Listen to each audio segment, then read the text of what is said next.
All right, this continues the lecture over anti-ulcer drugs. Before we move on to the proton pump inhibitors, one more thing to mention about H2 blockers. I said it's very important with these ulcer medications to know when the patient needs to take them for the medication to be effective. H2 blockers should be administered just before meals or at bedtime to decrease food-induced acid secretion. Proton pump inhibitors work to reduce gastric acid by inhibiting hydrogen potassium ATPase. Proton pump inhibitors, you'll recognize your prototype is esomeprazole on page 629, but if you look on page 630, all of the PPI or proton pump inhibitors end with that PRAZOLE. Looking at 630, of course, I want you to know your prototype esomeprazole, and also I want you to be familiar with pantoprazole. And if you look, pantoprazole can be given IV. So that's one you'll frequently be given in the clinical setting through the IV. The brand name for pantoprazole is Protonix. So maybe you've given that one already in the clinical setting. But again, that PRAZOLE is your hint that you're dealing with a proton pump inhibitor. As I stated earlier, a proton pump inhibitor will be one of the drugs given during triple or quadruple therapy to treat H. pylori infections. If you look on your chart or under pharmacokinetics on page 630, proton pump inhibitors you usually take them before meals. Caution should be used in patients with hepatic impairment. Under drug interactions, proton pump inhibitors can enhance the action of digoxin, oral anticoagulants, certain benzodiazepines, and phenytoin because they interfere with liver metabolism of these drugs. Side effects are listed there: headache, dizziness, edema, some GI issues, diarrhea, abdominal pain, constipation. If you look under dosage on page 629, it talks about taking esomeprazole for 4 weeks. So a lot of times, again, the patient will start feeling relief 1 week into treatment, and we want to make sure we tell them that they need to continue to take the medication as prescribed in order to heal the ulcer. The next classification is pepsin inhibitors, also called mucosal protective drugs or barrier drugs. The prototype drug for this classification is sucralfate. It's on page 631. Let's see, it is non-absorbable and combines with protein to form a viscous substance that covers the ulcer and protects it from acid and pepsin. This drug does not neutralize acid or decrease acid secretions. So this pepsid inhibitor, sucralfate, doesn't do anything with the acid. And I worked with a surgeon who would prescribe it for patients, and the way he described it was that it acts as a band-aid for the ulcer. So when we talk about it combines with the protein and forms a viscous substance that covers the ulcer, so it forms like a band-aid to cover the ulcer and protect it. Since it needs to be the band-aid to the ulcer, think about when the patient would most likely be taking it, right? You have here, give 30 minutes before meals and at bedtime, because we need the medication to get to the ulcer. And if the stomach is filled with food, obviously the medication will not be effective. Side effect for your pepsin inhibitor is constipation. So looking at the prototype drug chart under contraindications, caution with renal impairment, diabetes.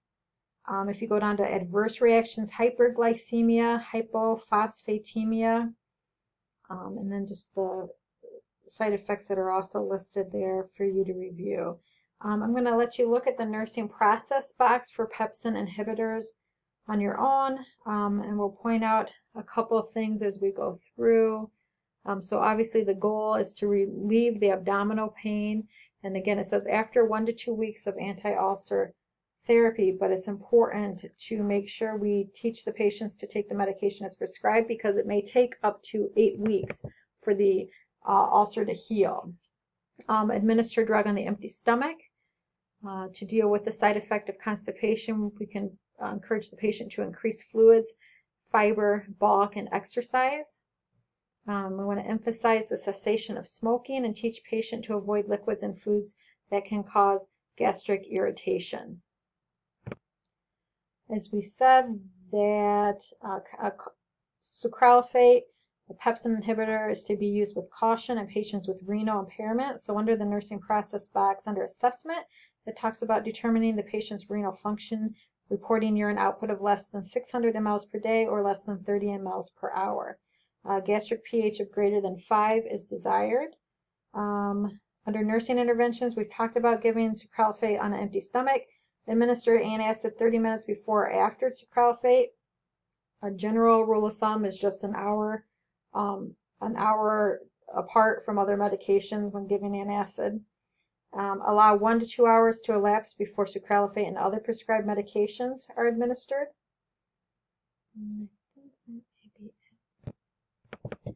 And the final classification is prostaglandin analogs.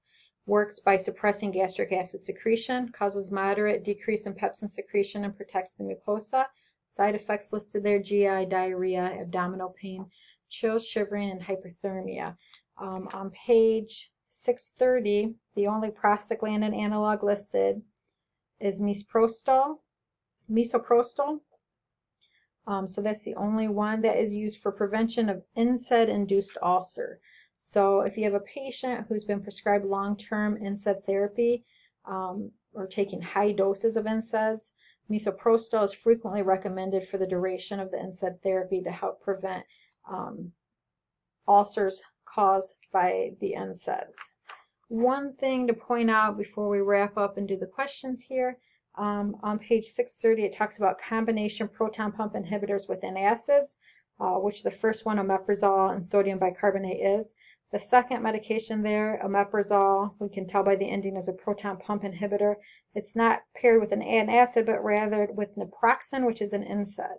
So that's a way for a patient to take naproxen or an NSAID with a combined proton pump inhibitor to help prevent NSAID-associated gastric ulcers.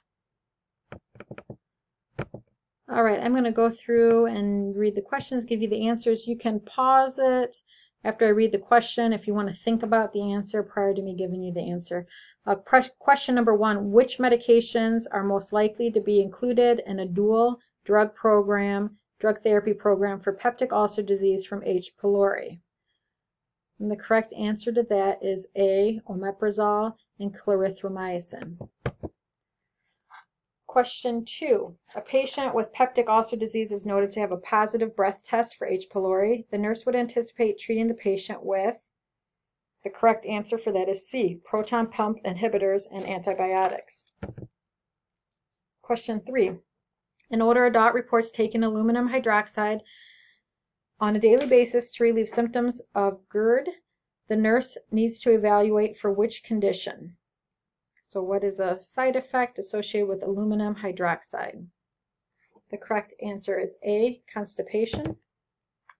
Question 4, when administering an H2 blocker, ranitidine, the nurse will, correct answer is B, separate ranitidine and antacid dosage by at least 1 hour. Question 5, a patient with a gastric ulcer is ordered sucralfate. The medication works to, correct answer is D, coat the gastric lining. Question 3, a patient who complains of gastric distress from aspirin will most likely benefit from the administration of which medication? Correct answer is A, misoprostol, which again is the medication used to treat NSAID-related ulcers. 7, the patient tells the nurse that he has been treating his stomach pain with a lot of calcium carbonate. It is most important for the nurse to assess the patient for A, Burnett's syndrome, can result from excessive use of calcium carbonate. Finally, question 8, the patient is ordered cimetidine. Again, you notice just by the ending what classification it is, right? It's an H2 blocker. It is most important for the nurse to teach the patient about which dietary need. Correct answer is B, eat foods rich in vitamin B12.